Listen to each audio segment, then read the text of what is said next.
ഈ വീഡിയോയിൽ ഇന്നത്തെ കുറേ ജിയോ പൊളിറ്റിക്കൽ ഡെവലപ്മെൻറ്റ്സ് ആണ്. അപ്പോൾ നമ്മൾ ആദ്യമേ ചൈനയിൽ തുടങ്ങാം. ചൈന അമേരിക്കയ്ക്ക് ഒരു വാണിംഗ്, പ്രത്യേകിച്ച് ഗ്രീൻലാൻഡുമായിട്ട് ബന്ധപ്പെട്ട വിഷയത്തിൽ ചൈന അമേരിക്കയ്ക്കെതിരെ സ്റ്റേറ്റ്മെൻറ്റ് പുറപ്പെടുവിച്ചിട്ടുണ്ട്. പറഞ്ഞിരിക്കുന്നത് ഗ്രീൻലാൻഡ് ആർട്ടിക് റീജിയനിൽ വളരെ ഇമ്പോർട്ടൻ്റ് ആയിട്ടുള്ള ഒരു ലാൻഡാണ്. അവിടെ ചെന്നിട്ട് സ്വാർത്ഥ താല്പര്യങ്ങൾക്ക് വേണ്ടിയിട്ട് അമേരിക്ക ഗ്രീൻലാൻഡിനെ ഒക്കുപ്പൈ ചെയ്യുന്നത് ഒട്ടും ശരിയായ നടപടിയല്ല. ഇത് ഒരു ഗ്ലോബൽ പീസിന് തന്നെ ഒരു ത്രെട്ടാണ് എന്നുള്ള നിലയിലുള്ള സ്റ്റേറ്റ്മെൻ്റ് ആണ് ചൈന പുറപ്പെടുവിച്ചിരിക്കുന്നത്. ഈ വിഷയത്തിൽ ചൈന യൂറോപ്പിനോട് ചേർന്ന് നിൽക്കുന്ന പോലെയാണ് നമുക്ക് തോന്നുന്നത്. പ്രത്യക്ഷത്തിൽ ചൈനയെ യൂറോപ്പ് അങ്ങനെ അംഗീകരിക്കുന്നില്ല. പക്ഷേ ചൈനയ്ക്ക് ഗ്രീൻലാൻഡുമായിട്ട് ബന്ധപ്പെട്ട് ഇൻഡിവിജ്വലായിട്ട് താല്പര്യങ്ങളുണ്ട്. ചൈന എന്ന് പറഞ്ഞ രാജ്യവുമായിട്ട് ബന്ധപ്പെട്ട് ചൈന, റഷ്യ അവർക്ക് താല്പര്യം ഗ്രീൻലാൻഡിലുണ്ട്. അതുകൊണ്ട് തന്നെയാണ് ട്രംപ് ഇതിനെ ആവർത്തിച്ച് പറഞ്ഞു വെക്കുന്നത്. ട്രംപ് 2 ദിവസങ്ങൾക്ക് മുമ്പ് ഫ്ലോറിഡയ്ക്ക് യാത്ര പോകുന്നതിന് മുമ്പ് തന്നെ പറഞ്ഞിട്ടുണ്ടായിരുന്നു. അതായത് അഥവാ അമേരിക്ക ഗ്രീൻലാൻഡിനെ ഏറ്റെടുക്കുന്നില്ല എങ്കിൽ ചൈനയോ റഷ്യയോ അതിനെ ഏറ്റെടുക്കും എന്ന് ട്രംപ് പ്രത്യക്ഷത്തിൽ പറഞ്ഞു വെച്ചതും ഇത് തന്നെയാണ്. അപ്പോൾ എന്തായാലും ഇപ്പോൾ യഥാർത്ഥത്തിൽ ആരാണോ ഇതിൻ്റെ സ്റ്റേക്ക് ഹോൾഡർ, ഈ പ്രശ്നത്തിൻ്റെ സ്റ്റേക്ക് ഹോൾഡർ, യഥാർത്ഥ സ്റ്റേക്ക് ഹോൾഡർ ഇപ്പം കുപ്പി തുറന്ന് പതിയെ പുറത്ത് വരികയാണ്. അതാണ് ചൈന. കാരണം ചൈനയ്ക്ക് അവിടെ ഏറ്റവും കൂടുതൽ താല്പര്യമുണ്ട്. അപ്പോൾ ട്രംപ് ഇത്രയും നാളും പറഞ്ഞുകൊണ്ടിരുന്നത് ഇത് തന്നെയാണ്. ട്രംപ് എയിം ചെയ്തിരുന്നത് ഇത് തന്നെയാണ്. കൃത്യമായിട്ട് ആ കെണി വർക്കൗട്ട് ആയിട്ടുണ്ട്. അപ്പോൾ അങ്ങനെ ചൈന ഇപ്പം പുറത്തോട്ട് വരികയാണ്. യു കെക്കുള്ളിൽ ഇറാൻ്റെ പ്രതിഷേധം നടത്തുന്ന ആൾക്കാരെ അനുകൂലിച്ചുകൊണ്ട് റെസ പെലവിയെ പിന്തുണച്ചുകൊണ്ടുള്ള പ്രതിഷേധങ്ങൾ ഏറ്റവും കൂടുതൽ അവിടെ രേഖപ്പെടുത്തപ്പെട്ട ഒരു ദിവസം കൂടിയാണ് കഴിഞ്ഞ 2 ദിവസം. അപ്പം ഇതിനെ ശരിക്കും പറഞ്ഞാൽ മാറ്റി നിർത്തുന്ന രീതിയിൽ, ഇതിനെ അവഹേളിക്കുന്ന തരത്തിൽ യു കെയുടെ ഉള്ളിൽ നിന്ന് തന്നെ യു കെയുടെ എക്സ് അസംബ്ലി മെമ്പർ പുള്ളിക്കാരൻ ഡേവിഡ് കുർട്ടൻ, പുള്ളിക്കാരൻ പറഞ്ഞിരിക്കുന്നത് വളരെ സോപ്പിട്ട് സംസാരിച്ചിട്ടുണ്ട്. അതായത് നിങ്ങൾ എത്രമാത്രം ഇവിടെ കിടക്കയിൽ പ്രതിഷേധങ്ങൾ രേഖപ്പെടുത്തിയാലും ഇതിനൊന്നും IRGC റെജീമിനെ താഴെ ഇറക്കാനുള്ള കപ്പാസിറ്റി ഇല്ല എന്നാണ് പറഞ്ഞിരിക്കുന്നത്. പുള്ളിക്കാരൻ പറഞ്ഞിരിക്കുന്നത് ഇറാനിയൻ ജനങ്ങളുടെ താല്പര്യത്തിനെ ഞാൻ മാനിക്കുന്നുണ്ട്. ഇറാനിൻ്റെ ജനങ്ങൾ IRGC ഭരണകൂടത്തിന് വേണ്ട എന്ന് പറഞ്ഞിട്ട് റെജീം ചേഞ്ചിന് താല്പര്യപ്പെടുന്നു. ആ ഭരണകൂടത്തിനെ മാറ്റി നിർത്താൻ ആഗ്രഹിക്കുന്നുണ്ട്. അതൊരു നല്ല കാര്യമാണ്, അത് നടക്കട്ടെ. പക്ഷെ അതേസമയം അമേരിക്കയുടെയോ മൊസാദിൻ്റെയോ താല്പര്യങ്ങൾക്കനുസരിച്ചാണ് ഈ നിലവിലുള്ള പ്രതിഷേധം ഇറാൻ്റെ ഉള്ളിൽ നടക്കുന്നത് എങ്കിൽ അത് ഒരു ഡേഞ്ചർ ആണെന്നുള്ള ഒരു വാണിംഗ്, ഒരു മുന്നറിയിപ്പാണ് പുള്ളിക്കാരൻ കൊടുത്തിരിക്കുന്നത്. അതായത് യു കെയിൽ നിന്നും ഇമാതിരിപ്പെട്ട സ്റ്റേറ്റ്മെൻറ്റുകളെ വരൂ. പൊതുവിൽ ഒരിക്കലും യു കെ IRGC റെജീമിനോ അല്ലെങ്കിൽ ഒരു ഇസ്ലാമിക ഭരണകൂടത്തിനെതിരെയും സ്റ്റേറ്റ്മെൻറ്റ് പറയാനുള്ള കപ്പാസിറ്റി യു കെക്ക് ഇല്ല. അതാണ് ഇത് ഒരു എക്സ് അസംബ്ലി മെമ്പറാണ്, ലണ്ടൻ്റെ എക്സ് അസംബ്ലി മെമ്പറാണ് ഇയാൾ. അപ്പോൾ അതുകൊണ്ട് വലിയ പ്രസക്തിയൊന്നുമില്ല. ഇയാൾ ശരിക്കും യു കെയിൽ നടക്കുന്ന ഈ ഇറാനിയൻ റെജീമിനെതിരെ നടക്കുന്ന, ഇറാനിയൻ IRGC റെജീമിനെതിരെ നടക്കുന്ന പ്രതിഷേധത്തിന് അതൊരു വിഷയമല്ല എന്നുള്ള രീതിയിൽ വളരെ ചെറുതായിട്ട് ഇതിനെ ചുരുക്കി കാണിക്കാൻ വേണ്ടിയിട്ട് പുള്ളിക്കാരൻ പറഞ്ഞ ഒരു സ്റ്റേറ്റ്മെൻ്റ് ആയിട്ടാണ് ഇത് വിലയിരുത്തപ്പെടുന്നത്. ഇറാൻ ഇന്നലെ കാണിച്ചൊരു പ്രവൃത്തി എന്ന് പറഞ്ഞാൽ, കഴിഞ്ഞ 2 ദിവസം കൊണ്ട് ഇറാൻ ഓൾറെഡി തന്നെ ഇറാന്റെ പല പ്രൊവിൻസുകളിലും നടക്കുന്ന പ്രതിഷേധത്തിന്റെ ഫൂട്ടേജസ് പുറത്തു വരാതിരിക്കാൻ വേണ്ടിയിട്ട് ഇന്റർനെറ്റ് അവർ ഓഫാക്കി കളഞ്ഞു. അത് കഴിഞ്ഞിട്ടാണ് സ്റ്റാർലിങ്കിന്റെ ഇന്റർനെറ്റ് ഇറാന്റെ ഉള്ളിൽ തകൃതിയായിട്ട് യൂസ് ചെയ്യപ്പെട്ടത്. അപ്പോൾ ഇലോൺ മസ്കും ഈ സർവീസ് ഫ്രീ ആയിട്ട് തന്നെയാണ് അവിടെ അവൈലബിൾ ആക്കിയത്. പക്ഷേ അതിനെ തുടർന്ന് കഴിഞ്ഞ 2 ദിവസം കൊണ്ട് ഈ IRGC ഉദ്യോഗസ്ഥർ ഈ സ്റ്റാർലിങ്കിന്റെ കംപ്ലീറ്റ് സാമഗ്രികളും അടിച്ച് പൊട്ടിച്ച് തകർത്ത് കളഞ്ഞു. അപ്പോൾ അതുകൊണ്ട് ആ ഒരു ഉറപ്പുണ്ടായിരുന്നു. അപ്പോൾ അതുകൊണ്ട് ഫൂട്ടേജസ് ഒന്നും കൂടുതൽ പുറത്തു വരില്ല. ആ ഒരു സാഹചര്യത്തിൽ ആണ് ഇവർ ഏറ്റവും കൂടുതൽ പൊതുജനങ്ങൾക്ക് നേരെ IRGCക്ക് വെടിവെക്കാനുള്ള ഉത്തരവ് കൊടുത്തത്. നിങ്ങൾ തകർത്ത് വെച്ച് പ്രതിഷേധിക്കാൻ വരുന്ന ആൾക്കാർക്കെതിരെ അങ്ങ് തകർത്ത് വെച്ച് വെടിവെച്ചോ, ബാക്കി വരുന്നത് നമ്മൾ നോക്കിക്കോളാം എന്നുള്ള രീതിയിലൊരു ഉത്തരവ് ഇവർ കൊടുത്തത്. ആര്? IRGC ഭരണകൂടം. അതിനെ തുടർന്നാണ് കഴിഞ്ഞ 2 ദിവസങ്ങളായിട്ട് ഏറ്റവും കൂടുതൽ കൊലപാതകങ്ങൾ ഇവിടെ നടന്നത്. ഇതാണ് സംഗതി. അപ്പോൾ ഇവർ ഈ ഒരു സ്റ്റാർലിങ്കിന്റെ ഇന്റർനെറ്റ് കട്ട് ചെയ്ത് കളഞ്ഞതുകൊണ്ട് തന്നെ ജനങ്ങൾക്ക് പല സ്ഥലങ്ങളിലും ഒത്തുകൂടാൻ കഴിഞ്ഞില്ല. അതുകൊണ്ടാണ് 30% പ്രതിഷേധങ്ങൾ അവിടെ കുറവ് രേഖപ്പെടുത്തിയത് കഴിഞ്ഞ 2 ദിവസങ്ങളായിട്ട്. ഇപ്പോൾ ട്രംപ് ഫ്ലോറിഡയിൽ നിന്നും വാഷിംഗ്ടണിലേക്ക് മടങ്ങി ജസ്റ്റ് വീട്ടിലെത്തിയ പാട് തന്നെ പത്രപ്രവർത്തകർ അവിടെ നിന്ന് ചോദ്യങ്ങളൊക്കെ ചോദിക്കുന്നുണ്ട്. ഇറാന്റെ പാർലമെന്റിൽ ഉണ്ടായ സ്റ്റേറ്റ്മെന്റുകളൊക്കെ നിങ്ങൾ ശ്രദ്ധിച്ചായിരുന്നു? അതായത് അമേരിക്കയെ ഞങ്ങൾ അടിച്ച് തവിട് പൊടിയാക്കി കളയും എന്നൊക്കെയാണ് അവർ പറയുന്നത് എന്നുള്ള രീതിയിലുള്ള ചോദ്യങ്ങളൊക്കെ അവിടെ ചോദിക്കുന്നുണ്ട്. ഇപ്പോൾ ട്രംപ് അതിന് ഉത്തരം പറയുന്നത്, അതായത് ഇറാൻ ചരിത്രത്തിൽ അവർ ജീവിതത്തിൽ ഫീൽ ചെയ്യാൻ പറ്റാത്ത രീതിയിലുള്ള അറ്റാക്ക് അമേരിക്ക നടത്തും എന്നൊരു താക്കീത് കൊടുത്തിട്ടുണ്ട്. പക്ഷേ ഇറാന്റെ ഗവൺമെന്റ് നിരന്തരം അമേരിക്കയുമായിട്ട് ഒരു ചർച്ച നടത്താൻ വേണ്ടിയിട്ട്, നെഗോസിയേഷന് വേണ്ടിയിട്ടുള്ള തയ്യാറെടുപ്പിലാണ്. നിരന്തരം മീഡിയേറ്റേഴ്സ് ഞങ്ങളെ കമ്മ്യൂണിക്കേറ്റ് ചെയ്തുകൊണ്ടിരിക്കുകയാണ് എന്നുള്ള സ്റ്റേറ്റ്മെന്റ് കൂടി ട്രംപ് പറയുന്നുണ്ട്. ട്രംപ് ജസ്റ്റ് ഫ്ലോറിഡയിൽ നിന്നും വാഷിംഗ്ടണിൽ എത്തിയതേ ഉള്ളൂ. അപ്പോൾ അതിന് മുമ്പ് തന്നെ ഇങ്ങനത്തെ സ്റ്റേറ്റ്മെന്റുകളൊക്കെയാണ് പറയുന്നത്. ട്രംപ് ചില വിഷയങ്ങളിൽ ഇങ്ങനെ ഓവറായിട്ട് എക്സാജറേറ്റ് ചെയ്തൊക്കെ സംസാരിക്കും. അതൊക്കെ പുള്ളിയുടെ ഒരു പ്രഷർ പോളിസിയാണ്. പക്ഷേ വീണ്ടും ആവർത്തിച്ച് പറയുന്നത്, അതായത് ഈ നെഗോസിയേഷന്റെ ഡോർ ഞങ്ങൾ ക്ലോസ് ചെയ്തിരിക്കുകയാണെന്നാണ് പറയുന്നത്. അതും പറയുന്നുണ്ട്. അപ്പോൾ അങ്ങനെയും പറയുന്നുണ്ട്, ഇങ്ങനെയും പറയുന്നുണ്ട്. ഇറാന്റെ പൊതുജനങ്ങൾക്ക് മേൽ, സിവിലിയൻസിന് മേൽ നടത്തിയ ആക്രമണങ്ങൾ അമേരിക്ക ഒരിക്കലും അതിനെ അനുകൂലിക്കില്ല, അതിനെതിരെ ശക്തമായ നടപടിയെടുക്കുമെന്നാണ് പറഞ്ഞിരിക്കുന്നത്. ഇറാന്റെ ഉള്ളിൽ ഇന്റർനെറ്റ് പുനഃസ്ഥാപിക്കാൻ വേണ്ടി എന്തൊക്കെ മാർഗങ്ങൾ ചെയ്യാൻ പറ്റും, അല്ലെങ്കിൽ എന്തൊക്കെ പോസിബിലിറ്റീസ് ഉണ്ട് എന്നുള്ള ആ ഒരു ഏരിയയാണ് ഇപ്പോൾ ചെക്ക് ചെയ്തുകൊണ്ടിരിക്കുന്നത്. ഇനിയും ഒരുപാട് ഫൂട്ടേജസ്, അവിടെ നടക്കുന്ന കലാപങ്ങളുടെ ഫൂട്ടേജസ് പുറത്തു വരേണ്ടതുണ്ട്. അപ്പോൾ നിലവിൽ IRGC ഭരണകൂടത്തിന് അങ്ങനെ ഒളിച്ചു കളിക്കാൻ ഞങ്ങൾ സമ്മതിക്കില്ല, കാര്യങ്ങളെല്ലാം ട്രാൻസ്പെറൻ്റ് ആയിട്ട് നടക്കണം എന്നുള്ളതാണ് അമേരിക്കയുടെ താല്പര്യം. അപ്പോൾ അതനുസരിച്ച് അമേരിക്ക മുന്നോട്ട് നീങ്ങുമെന്നാണ് പറഞ്ഞിരിക്കുന്നത്. ഇനിയിപ്പോൾ എന്താണ് ട്രംപ് ചെയ്യാൻ പോകുന്നുള്ളത് നമുക്കറിയില്ല. അതുപോലെ ഇറാന്റെ ഉള്ളിൽ IRGC ഭരണകൂടത്തിനെ അനുകൂലിച്ചുകൊണ്ടും ഒരു റാലി നടക്കുന്നുണ്ടായിരുന്നു. അത് വേറെ ഒന്നുമില്ല, IRGC ഉദ്യോഗസ്ഥരെയും ടാർഗറ്റ് ചെയ്ത് ചിലർ കൊലപ്പെടുത്തിയിട്ടുണ്ട്. അതിൽ ഏതാണ്ട് 4 IRGC ഉദ്യോഗസ്ഥർ കൊല്ലപ്പെട്ടിട്ടുണ്ട്. അതായത് ആയിരക്കണക്കിൽ, അതായത് 2000-3000 കണക്കിൽ പൊതുജനങ്ങൾ മരിക്കുമ്പോൾ 2-3 IRGC ഉദ്യോഗസ്ഥരാണ് കൊല്ലപ്പെടുന്നത്. ഇപ്പോൾ IRGC ഉദ്യോഗസ്ഥർ പുറത്തിറങ്ങാൻ പേടിച്ചിട്ട് വീട്ടിനകത്ത് തന്നെ ഒതുങ്ങിക്കൂടിയിരിക്കുന്ന സാഹചര്യമാണ്. ഞാൻ പറയുന്നത് ഇത് സോൾജർ ലെവലിൽ വർക്ക് ചെയ്യുന്ന ആൾക്കാരെയല്ല, അതിന്റെ സുപ്പീരിയർ ഓഫീസറായിട്ടുള്ള ആൾക്കാർ. ഈ സുപ്പീരിയർ ഓഫീസറായിട്ടുള്ള ആൾക്കാർ തന്നെ 2-3 പേരെ ടാർഗറ്റ് ചെയ്ത് അവരെ എലിമിനേറ്റ് ചെയ്തിട്ടുണ്ട്. മസൂദ് പെസസ്കിയാൻ, അതായത് രാജ്യത്തിന്റെ പ്രസിഡന്റും സുപ്രീം ലീഡർ ആയത്തുൽ ഖമനയും തമ്മിൽ ഒരു റാപ്പോ ഇല്ല. രണ്ടുപേർക്കും 2 തരത്തിലുള്ള കാഴ്ചപ്പാടാണ്. അതൊക്കെ തന്നെയാണ് ഇമാതിരിപ്പെട്ട കലാപങ്ങൾ പൊട്ടിപ്പുറപ്പെടാൻ കാരണമായത്. അതുകൊണ്ട് തന്നെയാണ് ഇവർ തമ്മിൽ ഒരു കോർഡിനേഷൻ ഇല്ലാത്തതുകൊണ്ടാണ് ഈ കലാപത്തിനെ ഒന്ന് തടഞ്ഞു നിർത്താൻ പറ്റാത്തത് എന്നുള്ള നിലയിലുള്ള വിമർശനങ്ങളും വരുന്നുണ്ട്.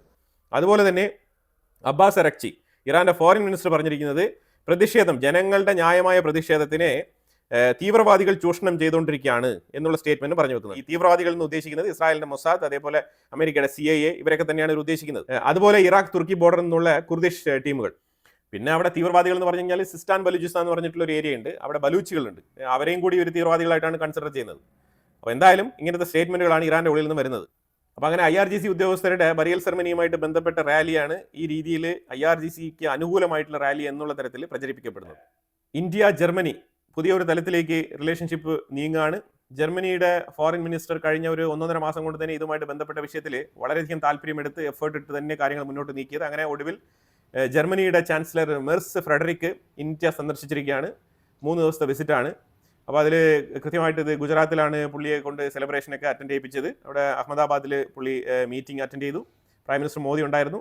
കൈറ്റ് ഫെസ്റ്റിവൽ എന്ന് പറഞ്ഞിട്ട് പട്ടം പറത്തുകയുണ്ടായി. പട്ടമൊക്കെ പറത്താൻ നല്ലത് തന്നെയാണ്. പട്ടം പറത്തതിലുപരി പട്ടം പറത്തുന്നതൊക്കെ അതൊക്കെ ജസ്റ്റ് ഒരു സ്മോൾ ഹാപ്പിനെസ് ആണ്. ശരിക്കും മെർസ് ഫ്രെഡറിക്കിന് ഒരു എക്സൈറ്റ്മെന്റ് കൊടുക്കാൻ നമുക്ക് സാധിച്ചു എന്നുള്ളതാണ് യാഥാർത്ഥ്യം.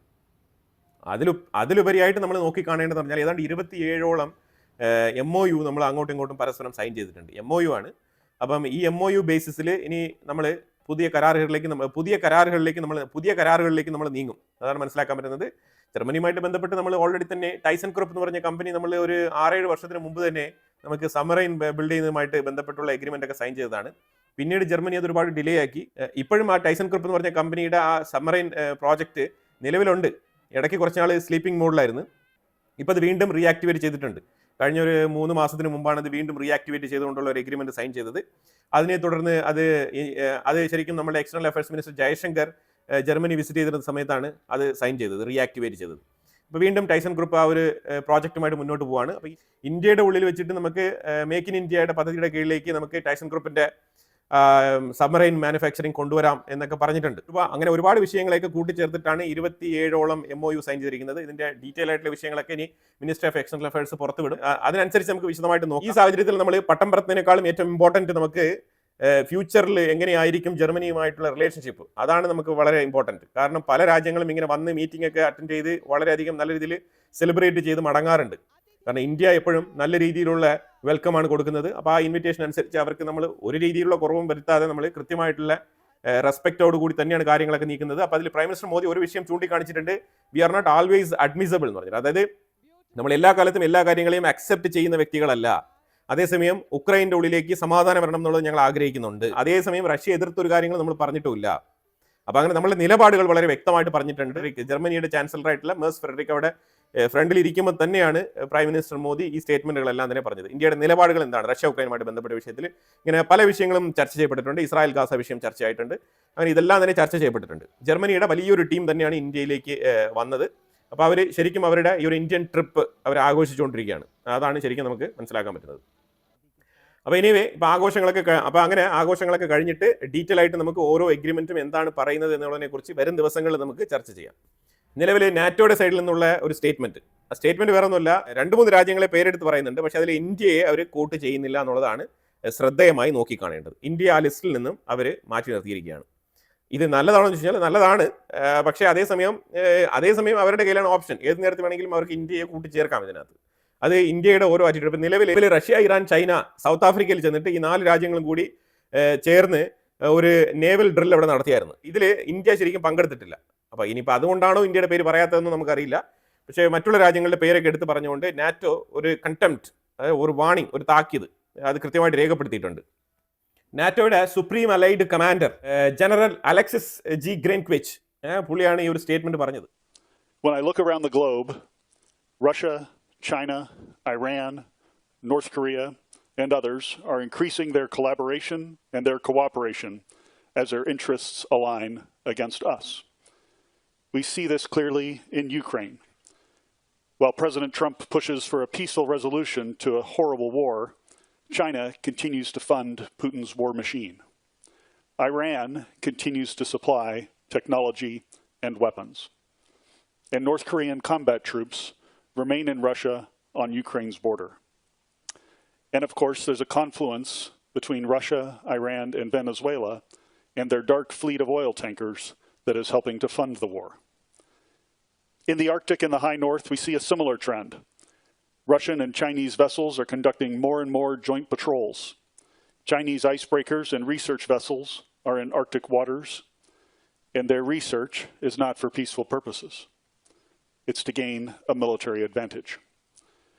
Russia, meanwhile, continues testing advanced capabilities in the Barents Sea. Russia, China, Iran, north Korea, ഈ 4 രാജ്യങ്ങളുടെ പേരാണ് എടുത്ത് പറഞ്ഞത്. അപ്പോൾ ഇവർ ഭയങ്കര ഒരു കൂട്ടായ്മയായിട്ട് ചേർന്നുകൊണ്ട് നാറ്റോ രാജ്യങ്ങൾക്കെതിരെ പ്രവർത്തിക്കുന്നതായിട്ടുള്ള ഒരു അലിഗേഷനാണ് പുള്ളിക്കാരൻ ഉന്നയിച്ചിരിക്കുന്നത്. ഇനിയിപ്പോൾ ഇതിനകത്ത് നോർത്ത് കൊറിയ വന്നിട്ടുണ്ട്. അപ്പോൾ ഈ നോർത്ത് കൊറിയ വന്ന സ്ഥിതിക്ക് സൗത്ത് കൊറിയയുമായിട്ട് ബന്ധപ്പെട്ട ഒരു വിഷയം കൂടി പറഞ്ഞിട്ട് പോകും.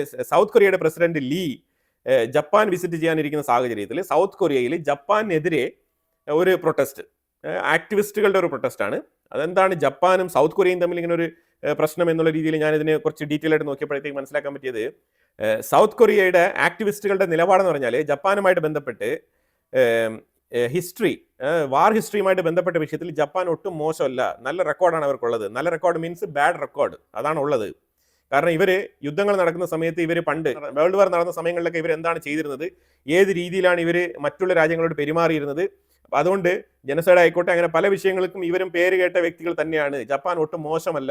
വാർ ഹിസ്റ്ററി, മനുഷ്യത്വരഹിതമായിട്ട് പെരുമാറിയതിൽ വാർ ഹിസ്റ്ററി എടുത്ത് നോക്കിക്കഴിഞ്ഞാൽ ജപ്പാനും അതിന് വളരെ നിർണായക സ്ഥാനമുണ്ടെന്നുള്ള ഒരു സ്റ്റേറ്റ്മെന്റ് പറഞ്ഞിട്ടുണ്ടായിരുന്നു ഈ സൗത്ത് കൊറിയയുടെ സൈഡിൽ നിന്നും. ഇതിനെതിരെ സനൈ തക്കൈച്ചി, ജപ്പാന്റെ പുതിയ പ്രധാനമന്ത്രി, കണ്ടംപ്റ്റ് രേഖപ്പെടുത്തിയിട്ടുണ്ടായിരുന്നു. സൗത്ത് കൊറിയ ഒരിക്കലും ഈ രീതിയിലുള്ള സ്റ്റേറ്റ്മെന്റ് ജപ്പാനെതിരെ പറയരുത് എന്നുള്ളതാണ് അവരുടെ നിലപാട്. പക്ഷേ സൗത്ത് കൊറിയ ഓൾറെഡി തന്നെ ഈ സ്റ്റേറ്റ്മെന്റ് പറഞ്ഞു കഴിഞ്ഞു, ഇനി ഒന്നും ചെയ്യാനില്ല, പറഞ്ഞതിന് തിരിച്ചെടുക്കാൻ പറ്റില്ലല്ലോ. അപ്പോൾ അതുകൊണ്ട് തന്നെ ഈ യാഥാർത്ഥ്യത്തെ ഉൾക്കൊള്ളാനുള്ള മാനസികാവസ്ഥ പോലും ഇല്ലാത്ത ഒരു ഒരു പ്രൈം മിനിസ്റ്ററിനെ കാണാൻ വേണ്ടിയിട്ട് എന്തിന് ജപ്പാനിലോട്ട് പോകണം എന്നുള്ളതാണ് ഇപ്പോൾ ഈ ആക്ടിവിസ്റ്റുകളുടെ ചോദ്യം. അപ്പോൾ അങ്ങനെ ജപ്പാനും സൗത്ത് കൊറിയയും തമ്മിൽ ചെറിയൊരു സൗന്ദര്യ പിണക്കം, അങ്ങനെ വേണമെങ്കിൽ നമുക്ക് അതിനെ വിശേഷിപ്പിക്കാം. അങ്ങനെ ഇനിയിപ്പോൾ നമ്മൾ ജപ്പാനുമായിട്ട് ബന്ധപ്പെട്ട വിഷയത്തിലേക്ക് വന്നു കഴിഞ്ഞാൽ, ജപ്പാൻ പുതിയതായിട്ടൊരു തീരുമാനം എടുത്തിട്ടുണ്ട്. അത് റെയർ എർത്ത് എലമെന്റ്സുമായിട്ട് ബന്ധപ്പെട്ട് അവരുടെ ഏരിയ, അവരുടെ ടെറിട്ടറി ഉണ്ടല്ലോ, അവരുടെ ഓഷൻ ടെറിട്ടറി, ആ കടൽ തീരങ്ങളിൽ അവർ റിസർച്ച് നടത്താൻ വേണ്ടി തീരുമാനിച്ചിട്ടുണ്ട്. ഇനി ചൈനയെ ഡിപ്പെൻഡ് ചെയ്തുകൊണ്ടുള്ള റെയർ ആൻഡ് ക്രിട്ടിക്കൽ എലമെന്റുമായിട്ട് ബന്ധപ്പെട്ട വിഷയത്തിലേക്ക് കൂടുതൽ അങ്ങോട്ട് മുന്നോട്ട് പോകാൻ തീരുമാനിക്കുന്നില്ല. മാക്സിമം ഞങ്ങൾ ഡിപ്പെൻഡ് ചെയ്യും, പക്ഷേ അതേസമയം ഞങ്ങൾ സ്വയം പര്യാപ്തത നേടാൻ വേണ്ടിയിട്ടുള്ള ശ്രമത്തിലാണ്. അതിന്റെ ഭാഗമായിട്ട് അവർ പുതിയ R&D വർക്കിനുള്ള ഷിപ്പുകളൊക്കെ ഇപ്പം കടൽ തീരത്ത് ഇറക്കി റെഡി ആയിട്ട് മുന്നോട്ട് പോവുകയാണ്. അതാണ് ആ ഒരു വിഷയം കൂടി വളരെ ഇമ്പോർട്ടൻ്റ് ആയിട്ട് വരുന്നുണ്ട്. കാരണം ട്രംപ് ജപ്പാൻ വിസിറ്റ് ചെയ്ത സമയത്ത് റെയർ എർത്ത് എലമെന്റ്സുമായിട്ട് ബന്ധപ്പെട്ട വിഷയത്തിലേക്ക് ഒരു MOU സൈൻ ചെയ്തിട്ടുണ്ടായിരുന്നു. ജപ്പാൻ ഇമാതിരിയുള്ള റിസർച്ച് ആൻഡ് ഡെവലപ്മെന്റ് വർക്ക് നടത്തിയിട്ട് അവർക്ക് വേണ്ട ആ ക്വാണ്ടിറ്റിയിലെങ്കിലും അവർക്ക് റെയർ എർത്ത് എലമെന്റ്സിന്റെ ആവശ്യമുണ്ട്. അത് സ്വയമേ കണ്ടെത്താനുള്ള തീരുമാനത്തിലാണ് ജപ്പാൻ ഇപ്പോൾ. യൂറോപ്യൻ രാജ്യങ്ങളിൽ ചില നേതാക്കൾ ഇറ്റലിയുടെ പ്രധാനമന്ത്രിയായിട്ടുള്ള ജോർജിയ മെലോണിക്ക് നേരെ റഷ്യൻ സപ്പോർട്ടീവ് ആയിട്ടുള്ള ഒരു മൈൻഡ് സെറ്റിൽ മെലോണി മാറിയിട്ടുണ്ട് എന്നുള്ളൊരു വാദം ഉയർത്തുന്നുണ്ട്. പക്ഷേ ആ വാദത്തിനെ ഗണ്ണിച്ചുകൊണ്ട് ജോർജിയ മെലോണി ഇന്ന് രംഗത്ത് വന്നിട്ടുണ്ട്. പുള്ളിക്കാരി പറഞ്ഞു വെച്ചത്, ഞാൻ റഷ്യയ്ക്ക് അനുകൂലമായിട്ടുള്ള നിലപാടുകളല്ല എടുക്കുന്നത്, ഞാൻ പ്രാക്ടിക്കലായിട്ടുള്ള യാഥാർത്ഥ്യ ബോധത്തോടു കൂടിയാണ് പറയുന്നത്. നമ്മൾ ഒരു പീസ് ബിൽഡപ്പ് ചെയ്ത് കൊണ്ടുവരേണ്ടതുണ്ട്. അപ്പോൾ അതിൻ്റെതായിട്ടുള്ള മാർഗ്ഗങ്ങൾ അന്വേഷിക്കണം.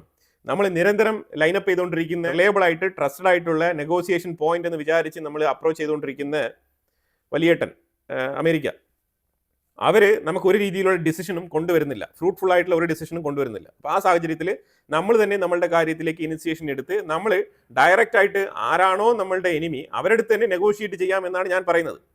അപ്പം അതുവരയ്ക്കും ഞാൻ ഇറ്റാലിയൻ ട്രൂപ്സിനെ ഉക്രൈൻ്റെ ഉള്ളിലേക്ക് അയക്കില്ല എന്നാണ് പറഞ്ഞിരിക്കുന്നത്. അതായത് ഉക്രൈൻ്റെ ഉള്ളിലേക്ക് റഷ്യക്കെതിരെ ഫൈറ്റ് ചെയ്യാൻ വേണ്ടിയിട്ട് ഉക്രൈൻ്റെ ഉള്ളിലേക്ക് എൻ്റെ ട്രൂപ്പിനെ, ഇറ്റാലിയൻ സോൾജേഴ്സിനെ ഒരിക്കലും അയച്ചു തരില്ല എന്നുള്ളതാണ് അവരുടെ നിലപാട്.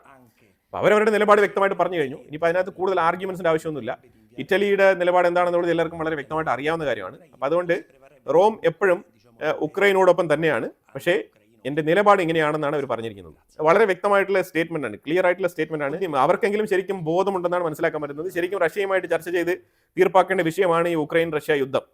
അത് ഈ വൈകിയ വേളയിലെങ്കിലും ശരിക്കും ജോർജിയ മെലോണിയെങ്കിലും അത് തുറന്നു പറയാൻ കാണിച്ച ഒരു ആർജവമുണ്ടല്ലോ, അത് ശരിക്കും പറഞ്ഞാൽ അഭിനന്ദനാർഹമാണ്. അതിനെ ഇപ്പോൾ വളച്ചൊടിച്ചുകൊണ്ട് അതിന് വേറെ അർത്ഥങ്ങൾ കൊടുക്കാനാണ് ചില ആൾക്കാർ യൂറോപ്യൻ യൂണിയനിൽ നിന്നും കുത്തിത്തിരിപ്പുമായിട്ട് ഇറങ്ങിയിരിക്കുന്നത്. നാറ്റോയുടെ ചീഫ് പറഞ്ഞിരിക്കുന്നത് നമ്മൾ എത്രയും വേഗം ഏറ്റവും കൂടുതൽ ആയുധം പർച്ചേസ് ചെയ്യണം, അല്ലെങ്കിൽ നമ്മൾ പ്രൊക്യൂർ ചെയ്യണം, അല്ലെങ്കിൽ മാനുഫാക്ചറിങ് ചെയ്യണം. അമേരിക്കയുടെ പക്കൽ നിന്നെങ്കിലും ആയുധങ്ങൾ കൂടുതൽ വാങ്ങിച്ച് സ്റ്റോർ ചെയ്യണം. അങ്ങനെയെങ്കിലും അമേരിക്കയെ ഒന്ന് ജസ്റ്റ് ട്യൂൺ ചെയ്ത് കൊണ്ടുവരാൻ പറ്റുമോ എന്നുള്ളതാണ് ശ്രമിക്കുന്നത്. പക്ഷേ ഇപ്പോൾ ഈ ഗ്രീൻലാൻഡ് വിഷയം കത്തി നിൽക്കുന്ന സാഹചര്യത്തിൽ ഒരു രീതിയിലുള്ള പോസിബിലിറ്റീസും ഇപ്പൊ നമ്മൾ കാണുന്നില്ല.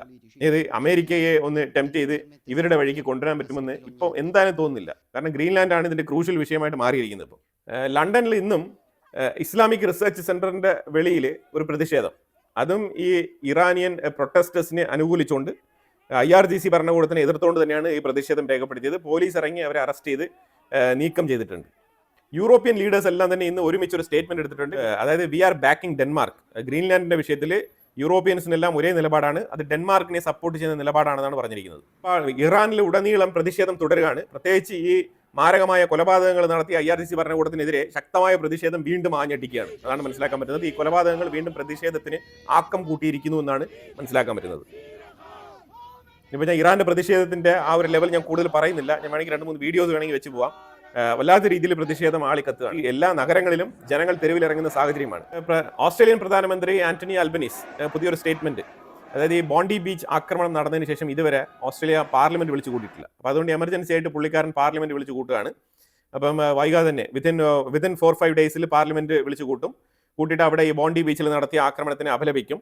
അത് കഴിഞ്ഞിട്ട് അവിടെ 2 ലോ പാസ്സാക്കാണ്. ഒന്ന്, ഈ തോക്ക് പെട്ടെന്ന് മേടിക്കാനുള്ള ഒരു ഈസി ആയിട്ടുള്ള ഒരു പോളിസിയാണ് ഓസ്ട്രേലിയയിലുള്ളത്. ആ പോളിസി കുറച്ചുകൂടെ ടഫ് ആക്കാൻ വേണ്ടിയിട്ട് ഒരു പുതിയ നിയമം കൊണ്ടുവരാണ്. അതേപോലെ തന്നെ ഹേറ്റ് സ്പീച്ച്, ആരൊക്കെയാണോ ഹേറ്റ് സ്പീച്ച് നടത്തുന്ന ആൾക്കാർ അവർക്കെതിരെ ശക്തമായ നിയമ നടപടി സ്വീകരിക്കാനുള്ള ഒരു ലോയും കൂടി ഇംപ്ലിമെന്റ് ചെയ്യുന്നുണ്ട്. ഇത് വളരെ നല്ല കാര്യമാണ്. അല്ലാതെ ഫ്രീഡം ഓഫ് സ്പീച്ച് എന്നൊക്കെ പറഞ്ഞുകൊണ്ട് കാനഡയെ പോലെ ഒരു നിലപാടും ഇല്ലാത്ത അവസ്ഥയാണെന്നുണ്ടെങ്കിൽ പല രീതിയിലുള്ള ഹേറ്റ് സ്പീച്ചും ഇനി വരും ദിവസങ്ങളിൽ കാണേണ്ടി വരും. ഓസ്ട്രേലിയ ഓൾറെഡി തന്നെ മുങ്ങിയിരിക്കുകയാണ്, അതാണ് മനസ്സിലാക്കേണ്ടത്. ഇസ്ലാമിക ഭീകരവാദം നല്ല രീതിയിൽ കൊടുമ്പിരി കൊണ്ടിരിക്കുന്ന ഒരു സ്റ്റേറ്റ് ആയിട്ട് മാറിയിരിക്കുകയാണ് ഓസ്ട്രേലിയ. ആ സാഹചര്യത്തിൽ നിന്നുകൊണ്ടാണ് ആന്റണി ആൽബനീസ് ശരിക്കും ഈ നിയമങ്ങളൊക്കെ കൊണ്ടുവരാൻ പോകുന്നത്. ഇനിയിപ്പോൾ ഇതിന്റെ കോലാഹലങ്ങൾ എന്താണെന്നുള്ളത് ഇനി കണ്ടറിയണം.